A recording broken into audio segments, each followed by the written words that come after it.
Good morning mga ka-hunters. For today's video mga ka-hunters is mag-unboxing tayo ng in-order ko na fishing rod sa Ghosture Shop mula sa Lazada. Yan, ating bubuksan na mga ka-hunters. Excited na ako makita to kung ano ang laman nito.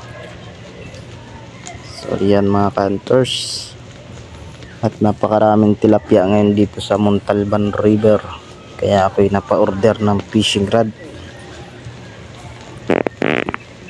Hintayin na lang natin mabuksan mga hunters para makita natin kung ano ang laman ito.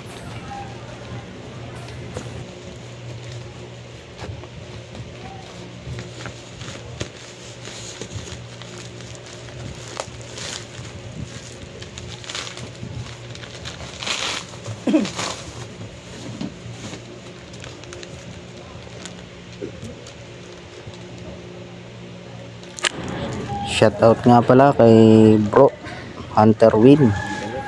Yan, kamusta na? Shoutout sa'yo. Mukhang marami ka ng huli dyan sa lugar mo Balitaan mo naman ako para darating na tag-araw makadayo ulit dyan.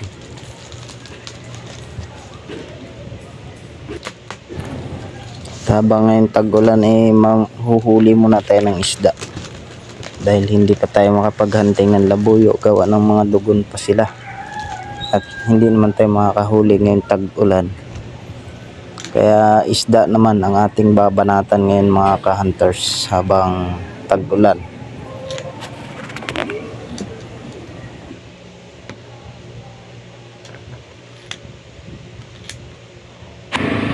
Ayan na mga ka-hunters, nailabas ko na. At kita nyo naman, ang ganda ng pagkakabalot. Yan, chine-check natin kung may damage para makausap agad ang sealer kung may damage. Yan. Inspection natin maigi.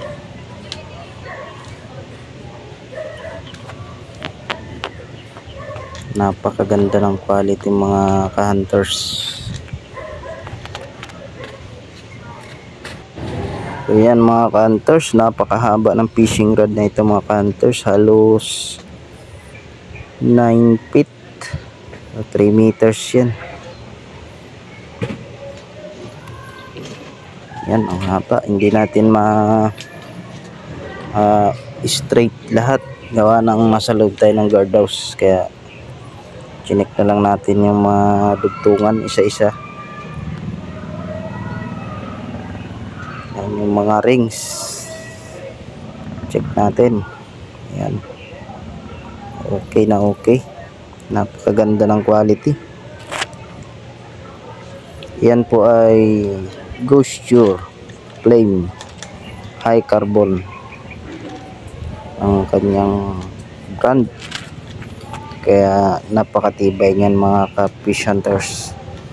Yan po ay recommended ng isang mamimingwit mula sa Bataan. Shout out Papa Boards. Yun.